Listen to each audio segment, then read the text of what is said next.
Hansel, did your mom ever give you any dating advice? Somewhat. She said, don't drink, smoke, or chew, or hang out with the girls who do. Wait, but it's 2021. Shouldn't you add, like, smoking weed to that list now, too, or something like that? You mean like the grass? Yeah, the California Kush. Well, I suppose, in our context, it's legal now, and there's a lot more availability. Wait, what are you saying? I'm saying we should talk about it. Oh, yeah, okay, good call. Guys, welcome to Kingdom Thinking. Today we're going to tackle this big green monster of a question, which is how should Christians view the legalization and the recreational use of marijuana? Yeah, that's right. And so when we talk about weed, it's important to understand two things here. I'll give my bias up front. I don't think there's really a need for it in most circles, right? Like, it's not something that I endorse in my life personally. But there's a few things I want to at least frame for the discussion. Like, we're not arguing for, like, the free abuse of the drug, of the drug itself. Like, everything in your Christian walk, nothing should ever be at the center of your life except for Christ. And this can apply, to anything that's out of balance. Yeah, like McDonald's? Too much McDonald's, too much Netflix, too much weed. Like, all of these things in terms of the abuse of them are problematic, right? Yeah. And so we're not talking about that. We already know that's bad. We already know we should avoid those things vehemently. And then the other thing is the idea of when we're talking about the pro position or some of the pro arguments for this, it's not just going to be only should a individual who's of a certain age enjoy this in a vacuum. It's a much larger conversation that the pro argument tends to look at. So we'll look at both sides of that discussion, and then we'll give kind of some thoughts on both pastorally and just as people as we move forward from here. Yeah, this is a really fascinating issue because think about 50 years ago, right? Maybe in the 60s and the 70s. I think it would be pretty consistent, pretty through and through, that the evangelical position would be in staunch opposition to any sort of substance consumption or anything like the grass, right? Or the weed. So really interesting how in the last few years, the legalization in the states, in a lot of states of marijuana, and then the tension with the federal government, still viewing it as a controlled substance, has created a kind of cultural dissonance or tension there of how to view it. And that always trickles down into the conversations that Christians have in churches, right? In small groups. And so it behooves us as Christians, and also I think for pastors and ministry leaders to be able to navigate some of these issues. Yeah. So to be clear, we're handling question 1A and 1B. 1A being how should specific individuals view partaking or consumption? Is it ethical or not, the recreational use? That's what we're talking about. Now, question 1B would be, what about the legalization as a whole? Yeah.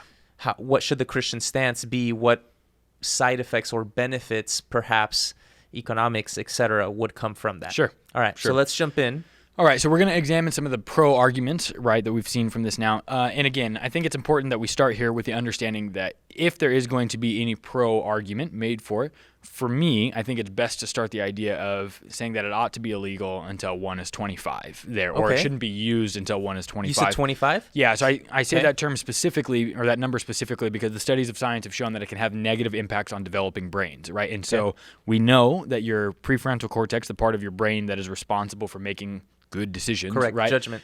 Judgment-based decisions is not fully formed until roughly about 25 years old. And so that to me is an important starter here, because we have something that's clear and concise in terms of an evidentiary model showing that it's problematic anytime before then. And so I think when we kind of frame it in that kind of contextualization and understanding, it's a little bit of an easier way to kind of begin moving the dialogue forward.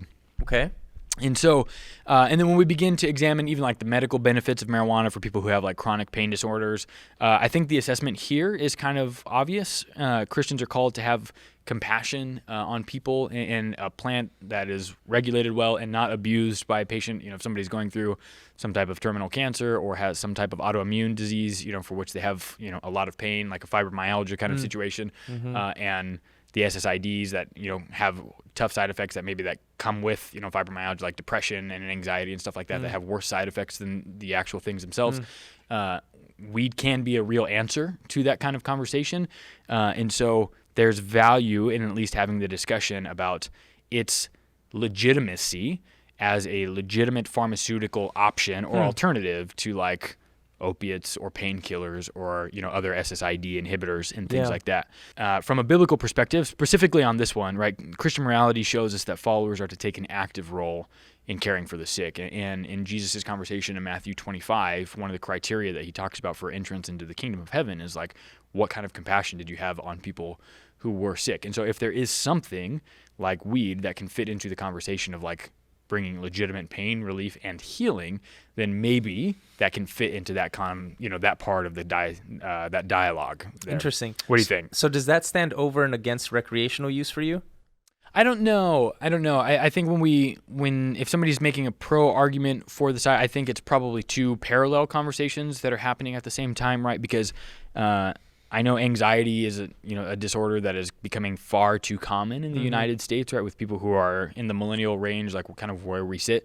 And so the idea here would be like, how are we defining specifically medicinal versus recreational? Because people who use it recreationally might say like, well, I'm still using it for medicinal purposes, right? So I have good friends who I know who use weed, who I would say probably abuse weed actually, but they would say that, well, I'm using it to go to sleep or I'm using it to help calm my nerves, right? It's like instead of drinking a beer after work or having a glass of red wine, right? It's like I smoke a blunt and it actually helps me relax and feel better. Yeah, that's interesting. So there's a lot of, it's subjective by nature, right? In terms of discerning both intention and the self-awareness of that process. Do you think that the legalization or the way that people get access to it and the way that it would work in economic system in its implementation in society, how would it be able to filter through those things?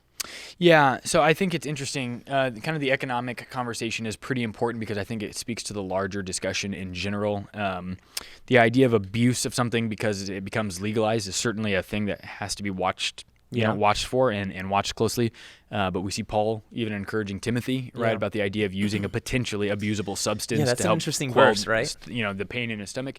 And so we'll come back to this later in the conversation. I think your point about like discerning the heart motive behind things is incredibly important to this conversation there. But specifically on the recreational side, my argument doesn't, or my thought process, I guess, doesn't really stem so much from the notion of like unwinding after work, right, for the sake of unwinding after work. I don't. Okay. I think that's a little bit narrow or short-sighted in the bigger discussion about what the historicity of marijuana has been in this country, and more than that, I think the bigger conversation that we ought to at least be aware of as Christians when we're going to consider the totality of the picture. Because if we're not careful, we can end up actually contributing to and making problematic more instances of this moving forward. And so here's what I mean by that, right? We understand that there's kind of been this big realization in America recently that the drug war has been used to target minority communities, and pretty unsuccessfully at that in terms of like stopping crime or making stuff, less bad in urban areas or whatever. And I mean, much to the effect of like Oregon in this last year's election cycle went forward and started just saying, all right, we're just going to decriminalize drugs in general. Wholesale. Like full hog on something like that, which is a whole nother conversation, right? For a different kind of day. But we understand that, even from the first part of the 1900s or the early part of the 20th century, weed was a controlled substance that people could buy over the counter, right? Yeah. And when it was made illegal in 1930-ish, right, it was kind of described as like this south of the border thing, like a jazz cigarette, like that was going to make things worse for the world. And it was quite literally brought up by Mexican people to like wreak havoc on culture. And to corrupt the youth. Yes, and to make America awful and blah, blah, blah. And so the illegality of weed is rooted in this idea of like racism, cynicism towards the other, xenophobia, like real genuine systemic injustice. And I think that's an important part to consider, because if we're going to make something illegal or legal, we have to understand the history behind the conversation, because what are we supporting inadvertently, in that whole topic and in that whole conversation. And so we see, again, because justice is one of the main jobs of a follower of Jesus, right? Our job is to be just people. Now, it doesn't mean if you vote or think weed should be illegal, it doesn't mean you're like an unjust person. That's not what I'm saying, right? But the picture of justice is one that is focused on understanding the holistic context, right? Like the totality of a situation. And those roles that those things play, right, in terms of the racial historicity of all that, make a difficult conversation, or at least make the conversation more cloudy, right, when we're having this discussion. Somebody who's arguing for weed would say. There's an author here. His name's John Hudak. In his book, Marijuana, A Short Story, he does a great job of kind of exploring the explicitly racist roots of cannabis policy in the United States. He highlights, how politicians across the political spectrum used marijuana as a means of trying to keep America divided, right, intentionally, from the way they classified it as a Schedule 1 drug or Tier 1 drug, right? So he writes specifically, they painted the drug as a scourge from the south of the border to a jazz drug to the corruptive intoxicant of choice for beatniks and hippies. Marijuana as a drug and the laws sought to control it played on some of America's worst tendencies around race, ethnicity, civil disobedience, and otherness. And I think that otherness is what's particularly important to me because as followers of Christ, the idea here is like we're supposed to embrace the other. Now, does this mean that we have to legalize marijuana to do that? I don't know. I don't necessarily think those two things are, coordinated hand in hand. But I think it's certainly something that we should be having a little bit more of a 30,000-foot conversation or 30,000-foot view conversation about than simply getting stuck in like, well, if I toke something in my garage, am I going to go to hell? Right? I think it's a little bit more nuanced than that. That is nuts to me. It is so counterintuitive. Because I've never actually heard a proposition for the case to be made for a consideration for the legalization of weed from an actual grand perspective where say, hey, you could actually be doing more good in terms of reconciliation or changing the oppressiveness or the abuse that's been happening towards people or changing the tide of that, right? You could actually contribute to reversing that through the legalization of this. Yeah, and the legalization factor, I mean, it does things like get people out of prison, right? It helps empty things, it reconciles families together. Yeah, and so there are very pragmatic, intentional effects that are had on communities of color who have been adversely affected by this. When we know that the rates of usage between whites and non-whites is relatively similar, but non-whites are more, it's like 4-to-1 difference in terms of more likely to get arrested for having possession, right? And so it's like there's a clear systemic injustice that's kind of rooted at the heart of this conversation. And I think it's at least important to recognize because as Christians who live in a expressly non-Christian society, what's the best way that we can react to this kind of conversation while saying it's like, if people who are going to use it, they're going to use it anyway. So if you legalize something, you can tax it, you can generate more revenue, you can help entrepreneurial type, endeavors ensue for communities of color, for people who've been adversely affected. You can take real intentional and actionable steps as a non-Christian government to help people flourish and get into places of life where their physical needs are met. And then you can walk alongside people in life and then begin to meet spiritual needs. Now, the caveat to that is people will just say, hey man, you're just trying to like Jesus it up so you can go get high. And to be fair, sprinkles on the and to be totally fair, that's a good, that's a real critique because people will abuse that. Right. And so we have to be very careful about kind of understanding that it certainly cuts both ways. Absolutely fascinating to me. Now here's where I think some of the more immediate limitations that come to my mind arise. On the one hand, it seems insufficient or inadequate to view something like the legalization or the decriminalization of it, right? To prevent more harm being done and possibly some restoration of like families, things like that. It's hard for me to view that on the one hand, and on the other hand, ignore how the drug trafficking system in Mexico specifically over the last 30 years has led to incredible amounts of corruption, violence, no doubt, and devastation to communities where innocent bystanders, right, people who are just trying to farm or do whatever their livelihood is in their communities are absolutely getting devastated through the drug kingpin competitors who are laying waste and taking domination of that. So I think that I'm hard-pressed to ignore that, to say, on the one hand, hey, look, we can help so many people flourish if we stop throwing them in jail for lighting, blazing it up. And on the other hand, I'm like, no, dude, but like people are getting their heads cut off over this unregulated, out of control, violent cycle, right? Yeah. So the idea becomes, well, if we legalize it nationally, right, like on a federal level, what happens to the cartel's market, right? Exactly. I mean, does it go by the wayside there? I don't know. I mean, certainly cartels will always exist, and they'll probably just shift from marijuana to cocaine or whatever is most profitable, right, in kind of the next sector. Yeah. And so you'll see people take it as far as like, no, we just need to legalize all drugs and just go, again, full hog on the situation. It's like, that feels a little, it feels a little much, right? Certainly there. But the idea is, how do we compete with both of those? Because one group there's always going to be an out group, right? No matter what you decide there. And so to whom does our responsibility belong the most as Americans, right? Should it be other Americans or should it be people in another country? Right. And I think that's part of the tension. Yeah, for sure. Part of the tension is having an immediate perspective of who are the people that we're ministering to. Yeah. You're ministering to 18 through 25-year-olds here, right, in SoCal. And on the other hand, I think the ethic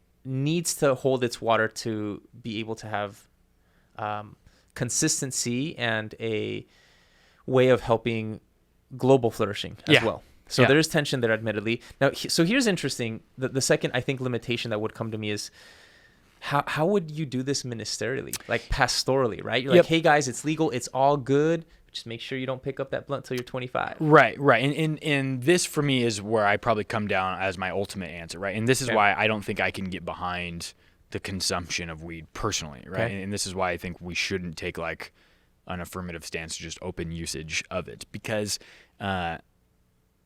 particularly there's kind of two things that come to mind with this.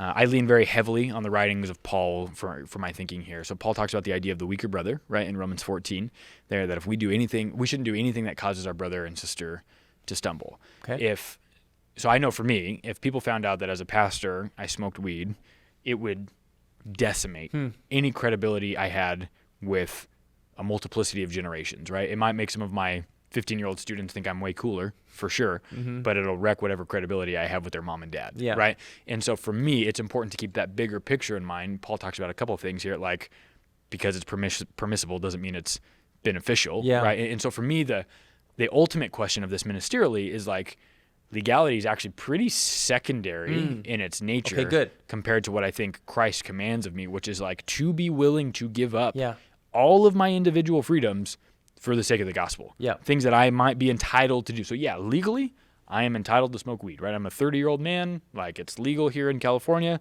I can go get a fake prescription from whatever bogus doctor, right, on Venice Beach. And I can go get some weed.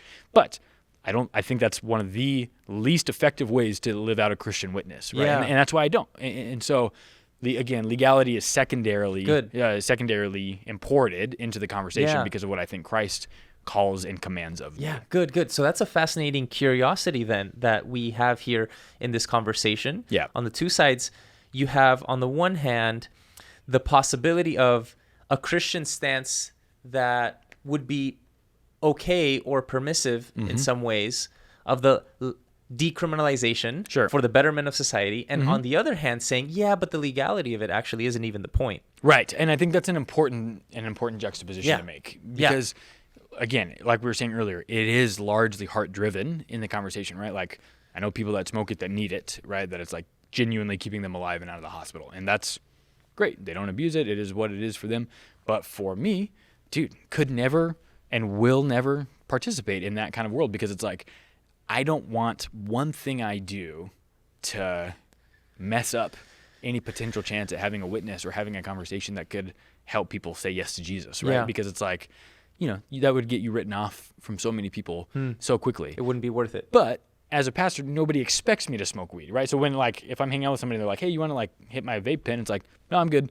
Like, oh, okay. Yeah, that makes sense, right? Like, it makes sense because you are a pastor. And you're like, yeah, okay. Like, I don't need to try and break that. It's not a stereotype that's worth trying to break, right? In that kind of conversation or in that context. And nobody's like, oh, dude, you're such a square. It's like, oh, okay. Now, how about for the rest of us, though? Right? The non-pastors, non-clergy, just the typical young adult or even perhaps late teens Mm-hmm. asking the question, and I think it's a legitimate question. Is there a case that could be made for somebody to say, I love Jesus and I love my church, I'm a Christian, but I just want to light it up once in a while?